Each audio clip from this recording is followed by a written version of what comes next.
أهل البدع والأهواء، أهل البدع العقائدية وأهل البدع السياسية. أنا أقول بيننا وبينكم السلف، بيننا وبينكم الكتب، كان فيقول البدع بيننا وبينكم. Baik, kita baca insyaallah. Bismillahirrahmanirrahim. Berkata Ibnu Katsir rahmatullah alaihi fil fusul fi surat Rasul halaman 111. Qala wa kathura al-islamu bil madinati wa dhahar. Islam makin banyak, wa kathura, dan dhahar, nampak dan menonjol. Qala thumma raja'a Mus'abun ila Makkah. Yang Mus'ab ini kembali ke Mekah. Karena di waktu di Madinah beliau sebagai pengajar, utusan Nabi alaihi salatu wassalam. Qala wa wafa al-mawsima dhalika al-'am khalqun kathirun min al-ansar min al-muslimin wal musyrikin. Jadi di tahun itu banyak dari kalangan manusia, al-ansar, baik kaum muslimin atau musyrikin, banyak di tahun itu mereka mendatangi haji, mendatangi Mekah. Di musim tersebut banyak. Dari kalangan siapa? Al-ansar, mereka-mereka yang muslim, mereka-mereka yang mukmin. Dan apakah dakwah mereka di waktu itu, di Madinah, dakwahnya tersembunyi ataukah nampak? Dakwahnya nampak. Dakwahnya mereka itu nggak secara tersembunyi-sembunyi. Tapi di waktu itu manusia nggak peduli dan nggak menyangka bahwasanya ini adalah bibit-bibit untuk menyambut kedatangan seorang nabi. Qala wa za'imul qaumi al-Bara ibnu Ma'rur radhiyallahu an. Jadi pemimpinnya untuk kaum muslimin yang datang ke Mekah dari Madinah adalah Al-Bara ibnu Ma'rur. Jadi mereka jumlahnya ya ikhwah di waktu itu adalah 300 orang. Datang dari mana? Dari Madinah. Campur baur muslim dan kafir. Untuk pemimpin kafilah ini, pemimpin gerombolan ini yang datang dari Madinah, secara umum pemimpinnya adalah Abdullah bin Ubay bin Salul. Siapa dia ini adalah? Abdullah bin Ubay bin Salul siapa? Pemimpinnya kaum munafikin. Dia memimpin perjalanan ini dari Madinah ke Mekah untuk mendatangi haji. Di dalamnya itu ada kaum muslimin, ada kaum mukminin. Kaum muslimin disebutkan oleh para ulama jumlahnya 75.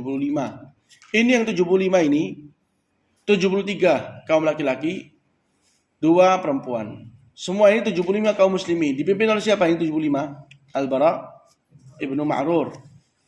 Dipimpin oleh Al-Bara ibnu Ma'rur. Qala falamma kanat Lailatul Aqabati al-thuluthul awwalu minha. Tatkala malam Al-Aqabah. Jadi Rasul alaihi salatu wassalam di Bai'atul Aqabah yang pertama itu membaiat para sahabat untuk menjadi seorang muslim yang memiliki kepribadian yang mulia. Sehingga betul-betul mereka menegakkan keislaman dalam hati. Dan berusaha untuk menjadi seorang muslim yang taat. Jauh dari apa-apa yang bisa terhitung penyelisihan syariat. Jadi Rasulullah membentuk personal seorang muslim. Engkau jadi muslim yang taat. Ini di baiat yang pertama. Jadilah engkau muslim yang taat. Yang disebut dengan bai'atun nisa. Sedangkan di baiat ini Rasulullah itu menginginkan hal yang lebih. Menginginkan bukan untuk menuntut perorangan seorang muslim, tapi menuntut atas keseluruhan. Jadi yang akan diminta oleh Rasul alaihi salatu wassalam adalah sesuatu yang nggak bisa kalau disampaikan dengan apa? Dengan cara utusan atau tanpa baiat. Harus ini baiat karena dia lebih kadarnya dari sekedar ana mengatakan taatlah engkau. Ini di baiat yang kedua itu seperti ini. Makanya Rasul alaihi salatu wassalam meminta kepada mereka ini yang datang ke Mekah dari kalangan kaum muslimin yang jumlahnya 75 meminta Rasulullah itu bertemu secara langsung. Gak kepingin pertemuan mereka atau baiat ini sekedar mulut ke mulut, tapi langsung jumpa. Karena mereka meskipun kaum muslimun sudah bersatu di atas Islam, tapi Rasulullah tahu mereka ini adalah sekelompok orang-orang yang mulia yang berasal dari suku-suku yang berbeda. Meskipun mereka kembali pada asalnya kepada Al-Khazraj wal-Aus, nanti Al-Khazraj punya beberapa cabang. Al-Aus juga memiliki beberapa cabang. Mungkin saja kalau misalnya Rasulullah saya minta dari 75-10 untuk mewakili kesepakatan, nanti sudah disepakati 10, waktu kembali kepada kaumnya, sisa dari yakni mana selain dari 10 ini nggak sepakat. Saya nggak sepakat dengan ini. Saya nggak mau dengan kesepakatan ini, baiatnya berat ini mengancam kita punya kehormatan, mengancam kita punya keamanan di Madinah. Akhirnya apa? Nggak jadi. Padahal sudah sepakat. Ini kan kekacauan. Maka Rasulullah ingin langsung jumpa dengan mereka kaum Al-Ansar dengan berbagai macam kabilah, suku. Supaya yang namanya baiat ini benar-benar dijalankan secara lancar, secara agung. Dan Rasul alaihissalam di awal baiat itu tahu dan melihat memang mereka ini orang-orang Al-Ansar dari segi kemampuan mereka memiliki. Tapi untuk langsung di baiat yang pertama misalnya, mereka Rasul minta kalian menjadi tamengku dalam berdakwah dan kalian siap untuk membelaku apabila kalian diserang oleh ahli Mekah. Itu sulit. Rasul tahu ini keadaannya mereka ini tidak akan bisa untuk langsung menerima. Tapi tatkala datang baiat yang kedua dengan jumlah yang Masya Allah 75 di Madinah sudah siap untuk menerima, di situ Rasul alaihissalam menaikkan dosisnya. Baiat yang kedua ini nggak saya ingin hanya sekedar seorang muslim taat, tapi seorang muslim dia akan memikul suatu amanat. Amanat apa? Amanat Islam yang akan tersebar di pelosok dunia. Itu dia Rasul alaihissalam di waktu itu langsung akan menyebutkan beberapa syarat. Akan menyebutkan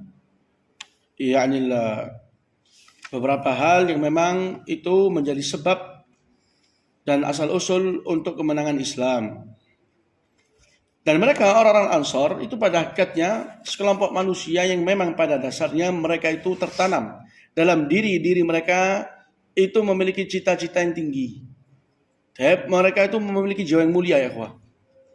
Jadi mereka itu subhanallah di pertama kali jumpa sama Nabi itu ada keselarasan. Mereka langsung menyatu. Ini Nabi yang memang Ini Nabi yang memang waktu itu dibicarakan oleh Yahudi. Menyatu mereka. Jadi mereka siap untuk memikul beban dan amanat yang Rasul alaihissalam akan sebutkan. Jadi mereka nanti ini akan mengedepankan harga diri mereka, mengedepankan darah mereka, mengedepankan harta mereka. Bahkan mereka akan lebih cinta kepada agama dari semua apa yang mereka miliki. Lihat datang dari Mekah ke Madinah, dari Madinah ke Mekah, datang kepada Nabi alaihissalam dalam keadaan siap untuk menerima Nabi dan membela agama Nabi. Yang menunjukkan mereka orang-orang Ansar memang pada dasarnya dari awal Islam sampai akhir Islam, dalam arti sampai di akhir keadaan atau zaman mereka itu sebagaimana apa yang Allah Azza wa Jalla sebutkan, wa yu'thiruna ala anfusihim walau kana bihim khassasah. Mereka itu mengedepankan sesuatu di atas keinginan jiwa mereka, di atas keinginan hati mereka. Selama itu adalah kembali untuk menguatkan, menjaga agama, mereka korbankan. Ini orang-orang Ansar. Ini orang-orang Ansar. Jadi Rasul alaihissalam sekarang ini ingin dari mereka bai'ah.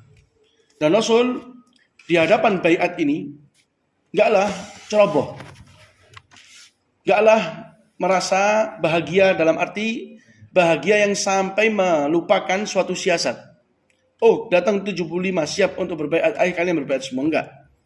Tapi Rasul mematangkan keadaan, mematangkan waktu dan tempat, mematangkan situasi. Sehingga betul-betul hal ini adalah sesuatu yang sangat-sangat momen-momen yang sangat berharga, di waktu yang sama sangat bahaya. Karena kalau sampai bocor, sampai ketahuan, dan sampai ini tersebar, maka itu mengancam masa depan agama Nabi. Rasul alaihissalam nggak merasa sedih atau takut terancamnya dirinya. Beliau sudah memang mengorbankan dirinya di jalan Allah, tapi merasa merasa takut, cemas terhadap agama ini yang beliau dipikulkan untuk disebarkan, untuk disampaikan. Kalau seandainya ini baiat datangnya mereka ini, kita nggak hati-hati bisa bocor, bisa tersebar. Maka Rasulullah mematangkan semua keadaan. Beliau menjelaskan kepada mereka orang-orang Madinah itu agar pertemuannya kita ini di tempat yang namanya Al-Aqabah. Dia jauh dari kerumunan orang-orang yang haji, jauh dari kerumunan orang-orang Mekah. Jadi di sana itu nggak ada satupun atau di sekitarnya mereka yang haji yang meletakkan apa? Meletakkan mereka punya tenda, nggak ada, jauh Al-Aqabah. Ini dari segi apa? Dari segi tempat. Dan juga dari segi waktunya, Rasul alaihissalam memilih di sepertiga malam yang kedua. Kalau ada yang membaca di sepertiga malam yang pertama, artinya akhirnya sudah habis. Sudah habis, masuk di sepertiga malam yang kedua. Kenapa? Karena kalau sepertiga malam yang pertama, di situ kebanyakan orang yang ingin bergadang, maka di situ waktunya mereka masih bergadang. Kenapa nggak milih sepertiga malam terakhir? Karena mereka yang bangun awal di waktu itu sudah apa? Sudah bangun. Jadi memilih yang tengah. Tapi bagaimana betul-betul keadaannya ini apa? Tersembunyi. Keadaannya ini sangat-sangat apa? Dimatangkan. Dan Rasulullah memilih di hari ketiga dari apa? Dari hari-hari haji. Kenapa? Karena tanggal 10 itu berkumpulnya para manusia di Mekah. 11 masih ada, 12 mulai pulang. 13 kosong. Kebanyakan orang tua apa? Sudah mulai pulang dan meninggalkan Mekah. Jadi dipilih apa? Tanggal 13. Dipilih tanggal 13 oleh Rasul alaihi salatu wasallam, hari ketiga dari apa? Dari haji. Dan juga Rasul alaihi salatu wasallam tentang pertemuan ini enggak menyebarkan kepada siapapun, bahkan kepada kaum muslimin. Bahkan kepada kaum muslimin sendiri dari penduduk Mekah enggak dikasih tahu kecuali siapa-siapa yang memiliki kepentingan ada hubungan dengan lancarnya pertemuan. Yang dikasih tahu sama Rasul hanyalah 3. Yang pertama Abu Bakar, yang kedua Ali. Yang ketiga adalah pamannya sendiri, yaitu Al-Abbas, Abbas bin Abdul Muttalib. Adapun Abu Bakar wa Umar, Abu Bakar sama Ali, maka tugasnya untuk menjaga dan melihat situasi. Jangan sampai ada orang yang datang atau ada yang mengintai. Ali di tempat dan Abu Bakar di tempat yang lain. Adapun Abbas, kok bisa ikut? Padahal di waktu itu beliau masih apa? Pamannya Nabi masih anak-anak. Masih kafir. Abbas di waktu itu masih apa? Abbas di waktu itu masih kafir. Tapi kenapa kok dibawa sama Nabi? Dia kafir. Ini sekarang ini pertemuannya tujuannya untuk apa? Untuk menegakkan peperangan melawan ahlu Mekah. Tapi yang diajak Abbas, padahal juga Abbas di waktu itu masih kafir dan beliau termasuk penduduk Mekah. Tapi dibawa sama Nabi untuk bertemu dengan orang-orang Madinah, orang-orang asing. Kalau dibilang dari apa? Dari penduduk mereka, orang asing mau datang ke kita untuk nyerang kita, kafir. Diajak sama Nabi untuk bertemu. Disebutkan oleh para ulama, diajaknya Abbas bin Abdul Muttalib itu ada di dalamnya itu suatu bentuk siasat yang sangat-sangat kuat. Di dalamnya itu ada suatu hikmah yang sangat agung. Yang pertama, bagaimana Abbas dia betul-betul akan melihat bahwasanya agama ini benar-benar sudah memiliki masa depan yang cemerlang. Cahaya agama sudah mulai hidup, sudah mulai ada. Di waktu yang sama, Abbas sebelum yang namanya pertemuan dan baiat ini dimulai, beliau menyebutkan suatu khutbah yang pendek, menjelaskan bahwasanya Nabi Muhammad itu adalah sosok orang yang berada dalam kemuliaan, berada dalam penjagaan, berada dalam keagungan. Beliau di Mekah terjaga, beliau di Mekah mulia, beliau di tengah-tengah suatu kaum yang memiliki kekuatan. Jadi jangan kalian sangka baiatnya Nabi Muhammad dengan kalian itu dikarenakan Nabi Muhammad perlu dalam arti apa? Terusir atau tidak teranggap atau dicampakkan oleh kaumnya. Enggak, bukan karena ini. Mereka Banu Hashim, meski mereka enggak mencocoki Nabi Muhammad dari segi agama, tapi mereka masih apa? Masih masih menjaga Nabi Muhammad alaihissalam dengan dalil Abbas, saya pamannya, masih kafir, tapi saya masih menjaganya. Artinya Banu Hashim bersama Nabi Muhammad, baik yang mukmin atau yang masih kafir. Jadi kalian harus lebih semangat dalam memikul beban ini. Harus lebih semangat dalam menjaga amanat ini. Karena Nabi Muhammad itu terjaga di kaumnya. Kalau memang nggak mampu memikul dan menjaga Nabi Muhammad, dalam arti kalau misalnya kalian tuh sudah terancam anak-anak kalian, harta kalian, istri-istri kalian, sehingga kalian campakkan dan kalian tinggalkan Nabi Muhammad, maka dari sekarang kembalikan. Tidak usah dipikul amanat ini. Tapi karena Nabi Muhammad berada dalam kemuliaan di kaumnya. Jadi untuk menggambarkan betul-betul Banu Hashim itu sangat sangat menjaga Nabi Muhammad. Orang kafir masih berloyal kepada Nabi Muhammad. Nah, ini salah satu siasat sangat sangat agung. Diajak pamannya Abbas bin Abdul Muttalib. Jadi Rasul alaihissalam di antara cara beliau untuk supaya acara ini, pertemuan ini lancar, beliau tidak memberikan kabar kepada satupun dari kalangan bahkan kaum muslimin, kecuali siapa-siapa yang memiliki kepentingan dan kelancaran dalam acara pertemuan. Kalau misalnya ada yang bilang tapi ya akhi, mungkin saja mereka orang-orang Al-Ansar itu menjawab ucapannya Abbas. Oh, ternyata engkau ikut untuk menunjukkan bahwasanya Banu Hashim adalah orang yang masih berloyal dengan Nabi Muhammad, baik yang masih kafir atau yang sudah mukmin. Tapi buktinya Banu Hashim sendiri banyak yang mengganggu Nabi Muhammad. Dari kalangan paman-pamannya sendiri, Abu Lahab dan juga Abu Jahal. Dan juga yang lainnya dari kalangan Banu Hashim masih ada yang mengganggu Nabi Muhammad. Maka bagaimana dikatakan bahwa Nabi Muhammad itu dalam penjagaan? Nah sekarang kembali Rasulullah ke Mekah, untuk terakhir kalinya, itu kan dengan penjagaan siapa? Dengan jaminan siapa? Mut'im ibnu Adi. Dan Mut'im ibnu Adi itu dari kalangan Bani Naufal, bukan Bani Hashim. Kif kalian katakan Nabi Muhammad di Madinah, di Mekah, itu di bawah penjagaan Bani Hashim? Mungkin enggak? Atau bisa enggak seandainya orang-orang Al-Ansar seandainya mengatakan seperti ini? Mungkin dan bisa. Tapi kenapa kok enggak ada? Kenapa mereka enggak mendebat Abbas? Karena mereka ini sedang haus untuk merangkul Nabi Muhammad dan membela agamanya. Mereka sekarang ini timbangannya sudah beda. Timbangan mereka ini bukan timbangan untuk menjadi kaum yang angkuh, kaum yang debat, kaum yang ingin unggul. Enggak. Mereka sekarang ini sudah menjadi kaum yang siap untuk mengorbankan jiwa raga mereka untuk agama.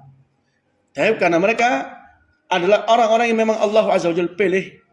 Dan telah Allah tiupkan dalam hati mereka, tujuan utama adalah jannah. Jadi ala kulli hal apapun yang diucapkan oleh Abbas dijalankan, yang penting kita sepakatkan sekarang.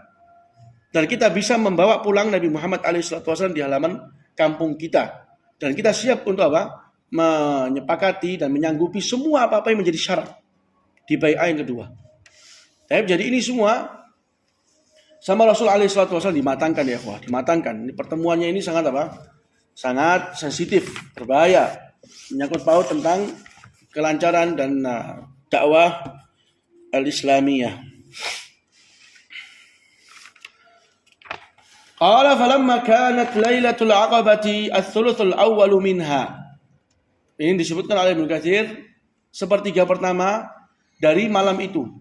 Sepertiga pertama akhirnya, sehingga menginjak sepertiga yang kedua. Di situ yang Rasulullah SAW laksanakan yang namanya pertemuan. Karena kalau di sepertiga yang pertama itu masih banyak orang yang bergadang, masih ada yang belum tidur. Tapi di sepertiga yang kedua itu sudah mulailah orang banyak yang tidur. Qala tasallala ila Rasulillah thalathatun wa sab'una rajulan wa imra'atan. Tasallala itu apa artinya? Datang kepada Rasul dengan cara tersembunyi, dengan cara pelan-pelan. Dengan cara apa? Pelan-pelan, tasallul, pelan-pelan masuk ke Rasulullah, mendatangi Rasulullah, bertemu sama Rasul di Aqabah dengan cara pelan-pelan. Karena mereka ini berapa jumlahnya dari Madinah kemarin tadi? Dari Madinah. Dari Madinah itu berapa? 300. Ada orang kafir, ada orang mukmin. Ini orang kafir ini semua atau semua ini gerombolan ini dipimpin oleh Abdullah bin Ubay bin Salul. Jadi jangan sampai perginya mereka dengan jumlah 75 dari kawasan 300 orang tadi ini, itu apa? Bocor atau diketahui. Makanya tasallala, pelan-pelan keluar. Jangan sampai ada yang tahu. Untuk bertemu dengan Nabi alaihi salatu wassalam. Qala fabaya'u Rasulullah khufyatan min qaumihim wa min kuffari Makkah. Mereka berbaiat dengan Rasulullah khufyah. Dengan cara apa? Tersembunyi. Dari kaumnya mereka, dari penduduk Madinah, wa min kuffari Makkah, dan juga dari penduduk kufar Makkah. Subhanallah, di waktu itu ikhwah, di waktu baiat ini yang terjadi ini, itu kan kunci utama atau salah satu kunci utama yang Allah Azza wa Jalla jadikan untuk pintu kemenangan. Sehingga dikarenakan baiat ini, Persia, Romawi dan semua kerajaan-kerajaan kafir itu akan hancur, akan kalah, mereka akan jadi hina. Tapi itu semua berasal dari pertemuan ini, baiat yang kedua sebelum Rasul hijrah ke Madinah. Jadi baiat yang kedua ini suatu kejadian yang merubah roda kehidupan, merubah roda kerajaan-kerajaan yang ada. Mereka semua menyangka bahwa mereka akan tetap segar bugar, akan terus tetap menguasai dunia. Padahal lihat, ini pertemuan yang sangat sederhana, pertemuan yang sangat biasa, tapi mengancam semua kerajaan yang mewah. Qala fabaya'u Rasulullah khufyatan min qaumihim wa min kuffari Makkah. Mereka berbaiat dengan Nabi dalam keadaan bersembunyi, bersembunyi, terang-terangan. Qala ala an yamna'uhu mimma yamna'una minhu nisa'ahum wa abna'ahum wa uzurahum. Apa isi baiatnya ya ikhwah? Isi baiatnya itu apa? Baiat yang pertama itu Rasul meminta agar setiap dari kaum muslimin adalah apa? Istiqamah. Tapi bagaimana mereka setiap dari kaum muslimin itu menegakkan agama dalam hati masing-masing. Ini baiat yang pertama. Tapi baiat yang kedua enggak di situ saja. Baiat yang kedua lebih kadarnya. Karena dia akan memikul beban Islam, bukan beban personal. Bukan sedang memerhatikan sendiri, per individu, enggak. Ini sekarang Rasul meminta untuk berbaiat taat, mendengar dan taat di waktu mudah atau di waktu payah. Bernafkah, mereka menafkahkan harta mereka di waktu mudah atau di waktu payah. Mereka menegakkan amar ma'ruf dan nahi munkar. Dan mereka diantaranya adalah apa?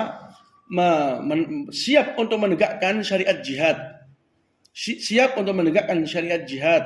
Kapan Allah Azza wa Jalla izinkan dan kapan Allah perintahkan. Dan juga diantaranya apa yang disebutkan oleh Ibnu Katsir, yaitu siap untuk menjadi tameng, pembela, penjaga untuk Nabi Muhammad alaihi salatu wassalam. Siap mereka untuk menjaga Nabi Muhammad dari apapun yang akan mengganggunya atau untuk berusaha untuk mematikan dakwanya. Mereka akan siap untuk menjaga Nabi Muhammad sebagaimana penjagaan mereka untuk anak-anak mereka. Untuk uzurahum. Uzurahum itu jamannya izar. Uzar itu jamannya izar. Izar itu artinya apa? Sarung. Tapi ini yang dimaukan dari sini adalah apa? Perempuan-perempuannya mereka. Mereka orang-orang Ansar akan siap menjaga Nabi sebagaimana mereka menjaga anak-anak mereka dan istri-istri mereka sendiri. Jadi Rasulullah itu bagian dari mereka. Rasulullah itu milik mereka. Rasul alaihissalatu wassalam sudah memang apa? Sudah memang bagian dari mereka. Gak akan dilepas bagaimana mereka gak akan melepas siapa? Anak-anak mereka dan juga istri-istri mereka.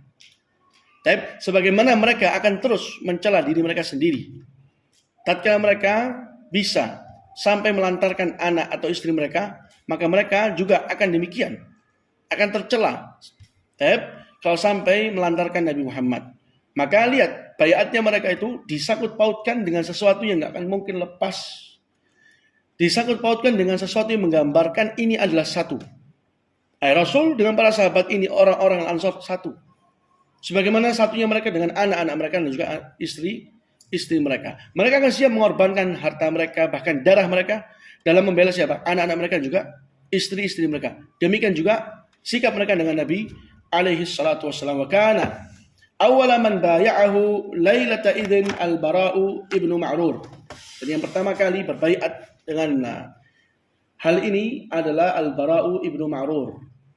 Wa kanat lahu al-yadul bayda'u idh akkada al-'aqda wa badara ilaih. Dia itu memiliki tangan yang putih, jasa. Jasa yang dikenang. Dia itu memiliki jasa yang dikenang. Kalau bisa id akkadal aqd.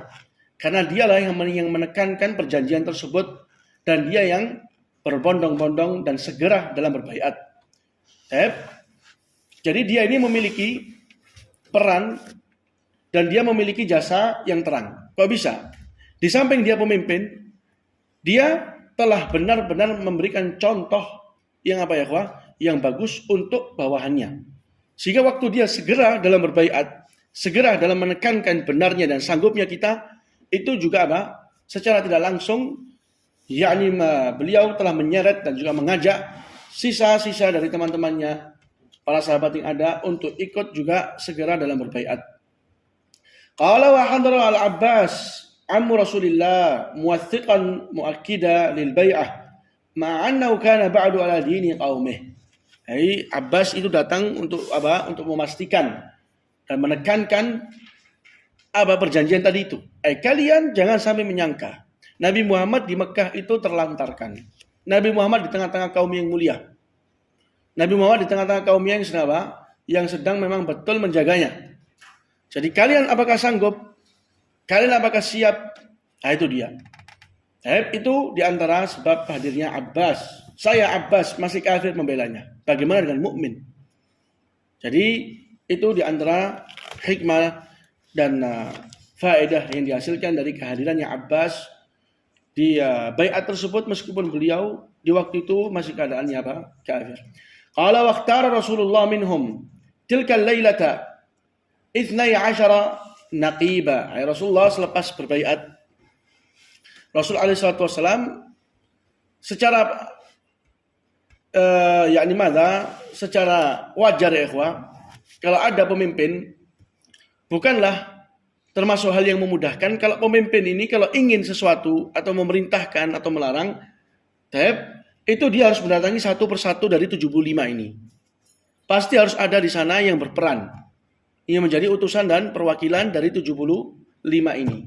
Maka dipilihlah berapa? 12. Dipilihlah berapa? 12. Qala wahum as'adu ibnu Zurarah ibnu Udas atau Uds. Qala wa Sa'ad ibn Rabi' ibn Amr Abdullah ibn Rawaha wa bin Tha'laba ibn Imr al-Qais. Qala wa Rafi' ibn Malik ibn Ajlan al-Bara' ibn Ma'rur ibn Sakhr ibn Khansa wa Abdullah ibn Amr ibn Haram wa huwa walid Jabir. Ayahnya Jabir ibn Abdullah. Wa kana qad aslama tilka lailah radhiyallahu anhu. Sudah masuk Islam di malam tersebut. Qala wa Sa'ad ibn Ubadah ibn Dulaim wal Munzir ibn Amr ibn Khunais wa Ubadah ibn Samit. Qala fa haula tis'atun minal Khazraj wa minal Aus thalathatun wa hum Usayd ibn Hudair ibn Simak wa Sa'ad ibn Haytham ibn Harith wa Rifa'ah ibn Abi Munzir ibn Zubair wa qila bal Abu Haytham ibn Tayyihan makana thumma an-nas ba'dahum.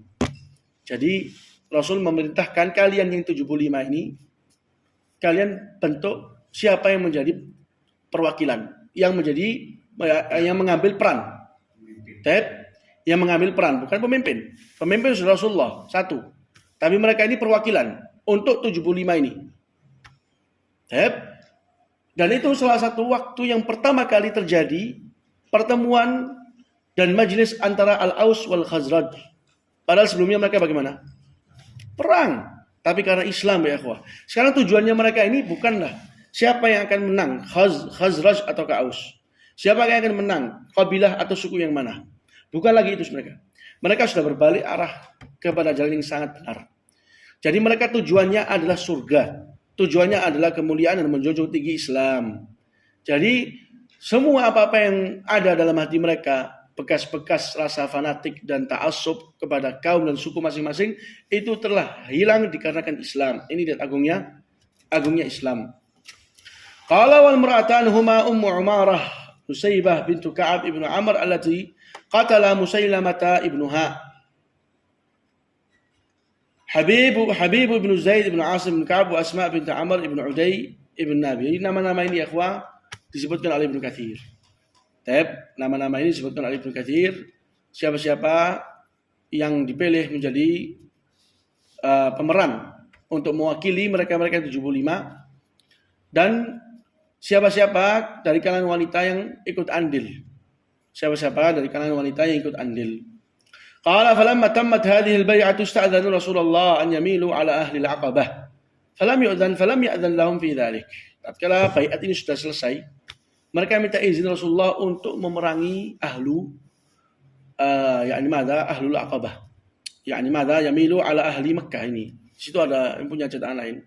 Kalau ala Aqabah di sini. Salah ini. An yamilu ala ahli Makkah. Jadi mereka tuh selesai baiat. Jadi kayaknya ini suhunya lagi tinggi dan semangat lagi membakar dan kecemburuan lagi apa? Lagi meninggi. Mereka di waktu itu selesai baiat, tiba-tiba ada suara seseorang yang berteriak bahwasanya di sini ada Muhammad bersama kaumnya yang sedang melaksanakan baiat yang tujuannya untuk memerangi kalian wahai ahli Mekah. Disebutkan riwayat ini adalah syaitan yang sedang teriak dan mengarahkan suara tersebut kepada ahli Mekah. Maka Rasul SAW khawatir kehadirannya penduduk Mekah dan memerintahkan ahli Madinah untuk pulang. Tapi jawabannya mereka minta izin. Biarkan kita sekarang berangkat ke Mina. Biar kita selesaikan mereka semua penduduk Mekah. Jadi baiatnya Rasulullah itu adalah mereka membela Rasulullah di mana? Di Madinah. Tapi mereka memberikan untuk Rasulullah di atas kadar tersebut sekarang. Bukan tunggu di mana? Di Madinah. Enggak, sekarang kita akan membela engkau. Biarkan kita sekarang dan izinkan kita untuk turun ke Mina dan menyerbu mereka ahlu Mekah. Jadi mereka memberikan kadar yang lebih ya ikhwah untuk Rasul. Enggak sekedar apa? Kami siap untuk membela engkau di Madinah, tapi kami dari sekarang siap untuk membela.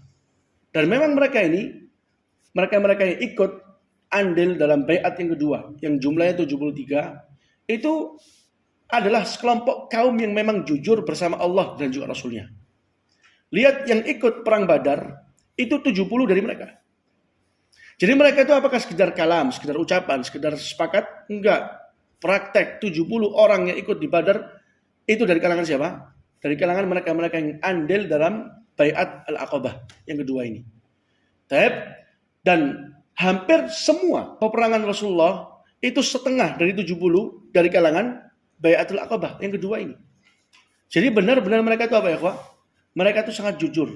Mereka itu sangat benar membuktikan inilah kesetiaan kita kepada Rasul dan juga sebelumnya kesetiaan kepada Allah dan juga Rasulnya. Jadi minta kepada Rasulullah biarkan kita turun sekarang menghabisi ahlu Madinah, ahlu Mekah. Tapi Rasulullah tidak mengizinkan. Kenapa? Karena Rasulullah belum diperintahkan untuk perang.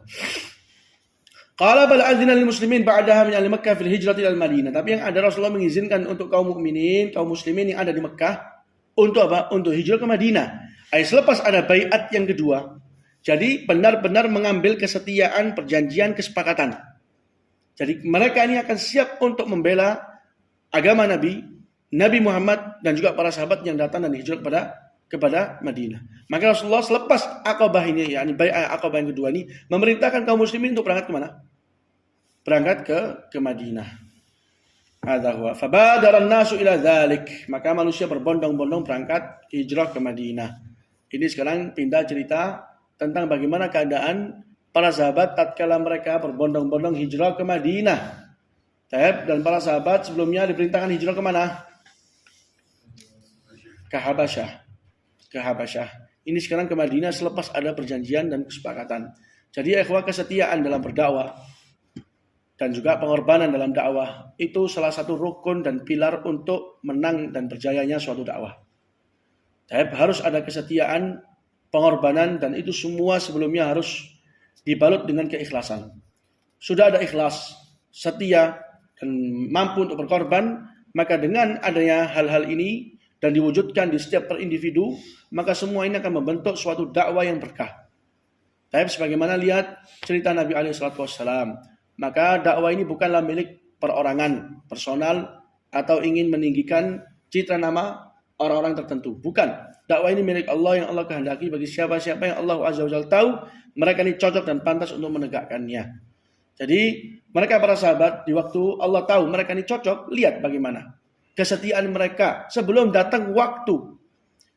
Jadwal untuk mereka melaksanakan perjanjian sudah mereka ingin segerakan, sekarang kita turun ke Mina.